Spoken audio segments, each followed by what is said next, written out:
Hey everyone, so today we are going to look into the blockchain technology. We will identify the real world problem with the traditional software application, and we will see how blockchain technology like Ethereum come into play to solve these problems, and we'll understand why we really need blockchain and Web3 at all. Um, we'll discuss how we can build interesting, compelling applications using Ethereum that we cannot build with the traditional technology like a traditional server and a traditional database. So in this video, we are going to start working on a brand new project. And the goal of this project is to show you a rather interesting problem that can be solved quite elegantly by using blockchain technology so that we are going to get a better sense of why we care about Ethereum. We are going to get a better sense of why we care about smart contracts at all. And hopefully it is going to give you a better idea of where to use this technology in your personal projects. So we're going to get started in this video. We're going to first discuss a startup that exists today. So this is a company that exists today. This company has been around for a couple of years now. Their startup seems to always run into one very repetitive problem. So yeah, let's talk about what the startup is. We'll then talk about what the problem is with the startup, and then we'll discuss how we can apply blockchain technology and Ethereum smart contracts in particular to solve this problem. So the startup we are going to be discussing is KickStarter. Um, yeah, KickStarter. If you have never worked with KickStarter before or you have never read about it, I'll give you a very quick introduction. But yeah, right now there is a tremendous number of resources online to tell you about what KickStarter is and how it works. So again, I'll give you just a very quick overview. Um, all right, let's imagine for a second that you are an inventor of some sort of things. So you are an inventor and you come up with some brand new product that you want to create. However, developing a product costs money, right? It costs money. You need money for employees, materials, manufacturing, or whatever else. So the idea of Kickstarter is to help you raise that money to build some initial prototype of a project. So you can come to Kickstarter as a product owner and you create a new project or a campaign. So on the right hand side, um, you can see a list of some existing campaigns or projects that already exist on the platform. So you put together this project, you discuss about what you want to build. um, I'll just give you an example. So in this case it is a cozy port, the portable plug-in heater, and then you ask random people on the internet for some money. So people donate money to your campaign, and in exchange at some point in the future you will give that person some reward. So here on the right hand side, over here you can see some of the different place labels or some of the different donation labels that you can use to donate to the project. So for example, if you donate 79 Australian dollar, then at some point in time you get a cozy pod heater, integrated wireless charging remote, one socket head, and one hard shell carrying case. That is really good, isn't it? It sounds like a deal to me. Yeah. Yeah, I actually don't know, but yeah, you get the idea. Um, the thing about Kickstarter is that campaign creator only gets money if they meet some minimum funding goal. So this particular project stated that they wanted to collect at least 14,914 Australian dollar, but at this point they have obviously collected far in excess of that money. Look at this, $256,529. So once the campaign succeeds, Kickstarter takes all this donated money and sends it directly to the person who created this campaign. And it is then up to that campaign creator to go ahead and take that money, build the product, and then send that product to all the people who have donated to the campaign.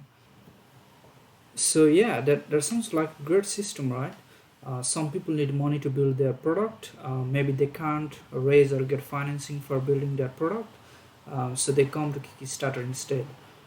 Do a little bit of marketing and then walk away with the money they need to build their project. Um, but where do things go wrong? What is the problem here? Well, the problem is that some people who create campaigns are a little bit malicious. It is totally up to the campaign creator to take that money that they get donated and then actually spend it to further their project and spend it to actually get a product that can be sent to their donors. But what happens in reality is that many of these projects end up failing, so they will end up meeting their funding goal. They get a big old bucket of money, but then it turns out that they have no ability to actually efficiently manage a product or creating a product, I should say. And then eventually they run out of money and they have to turn back to all of these backers and say, hey, sorry, but we ran out of money and we can't give you a product. So essentially, all the backers lose their money completely without getting nothing in return. On the other hand, there are people out there who are completely malicious, and the people who raise money for campaigns with absolutely no intent to ever make use of that money to build a product. As a matter of fact, if you Google and do a search for uh, Kickstarter scams, yeah, look at the autocomplete here. So yeah, a bunch of things like scammed on Kickstarter with no recourse, the 12 biggest Kickstarter fails, Kickstarter scams, um, 16 biggest crowdfunding scams and failures.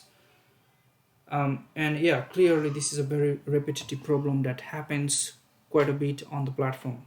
All right. So yeah, at this point, I have laid out a problem to you. Kickstarter exists, and we understand that hey, sometimes when these people collect money, they don't actually deliver, or maybe they don't deliver at all.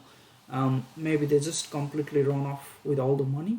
So yeah, let's pause right here, and in the next video, we are going to discuss how we can use an Ethereum contract to at least somewhat solve the issue that Kickstarter is running into. So let's talk about how we're going to solve this problem in the next video.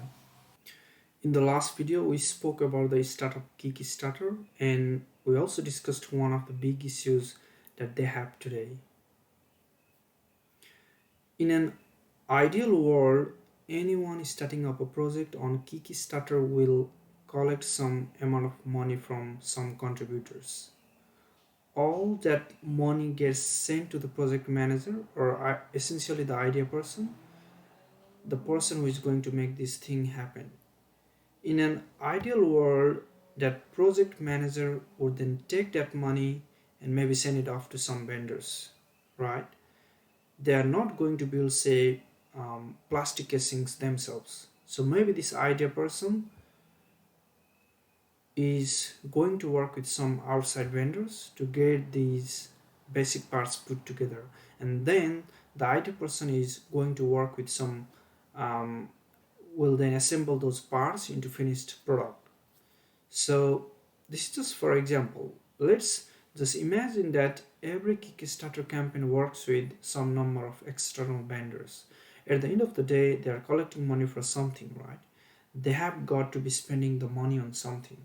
So it is unreasonable to say that all this collected money eventually gets sent out to some outside party by this idea person. Again, this is the ideal world. This is really what we want to happen to see a successful Kickstarter campaign. However, the reality is a little bit different. So here is sometimes reality. Of course, there are very many successful Kickstarter campaigns, but sometimes this is what happens.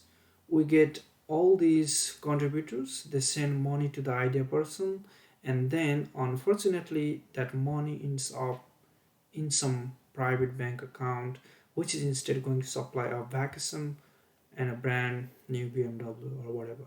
So obviously not ideal. We don't want this to happen. So what is the common denominator between these two situations? Or maybe a better thing to say is, what is the difference between these two of them? Well, it it appears that the big difference between these two situations is where this money goes. If we could somehow control this money being sent not to private bank account but instead to some vendor who is going to supply real project supplies that can be used to build some product, then it seems to me like that we might have a little bit more successful product or campaign in our hands.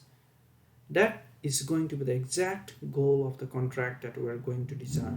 We are going to build a contract that is going to try to control where this idea person can send money to. So let's walk through this contract and discuss exactly how it is going to be put together.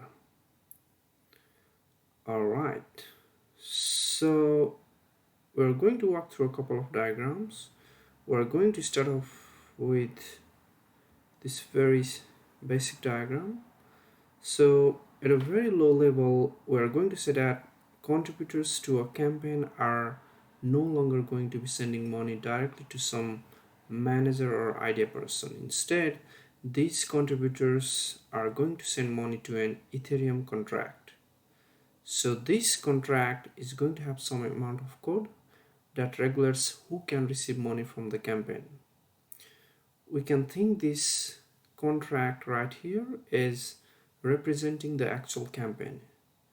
It's like a public display of all the expenses and fundings of the campaign. So how do we actually get money out of this thing then? How does the manager somehow work with the contract and say, okay, I need to actually make use of the money that is inside the contract now and use it to pay to some vendors, as is what we really want to do over here, right? We want to pay vendors because that's probably going to lead us to a successful campaign. So in order for a manager to actually spend money, we're going to say that they have to create something called a spending request. So in the contract, they're going to call a function that creates a spending request. A spending request is going to attempt to withdraw money from the contract and send it to some specific external address. And in this case, we're going to say that this external address is some vendor. So maybe it is someone who is going to make a battery casing for us, or an LCD display, or some sensor clips. Essentially someone who is going to help us further the campaign along and make sure that we actually are trying to build a product and not just run away with all of our money. So how does this spending request actually do anything though? Well, here's the twist, here's the fun part. So here is where the real Ethereum stuff starts to come into play. We're going to say that the manager has the responsibility to create a spending request to pay an outside vendor, right? That makes sense. But here is the interesting part. We are going to say that all of the people who contributed to a campaign have to vote on every spending request. So manager says, hey, I need like $100,000 to buy some battery casings, and they are going to create a spending request inside the contract. It will then up to all of the contributors to call a function on the contract to approve that spending request. So each of these contributors right here have to call a function to approve the spending request. And if enough people approve the request, then the funds automatically get sent to this outside vendor. And in theory, that vendor will now deliver some supplies to complete the campaign. However, if too many people vote no, then that is an indication that this is a bad request, and that the manager is mismanaging the campaign in some fashion, and they really need to get their act together. Otherwise, these contributors are not going to approve the spending request, and no money will be able to be spent out of the campaign. So obviously this might have like a couple of holes in it. For example, we are kind of relying on the fact that all of these contributors are either going to vote yes or no. We are also making the assumption that the manager is not going to try to trick these contributors into sending this money to a fraudulent address or a fraudulent vendor. Yeah, there are issues like that. However, at the end of the day, this approach right here goes a lot further to producing successful campaigns in the real world than the current Kickstarter system. The current Kickstarter system says, okay manager, here is your money, go and do the right thing. And there is no outside control whatsoever from these contributors. They send their money into Kickstarter and that's pretty much it.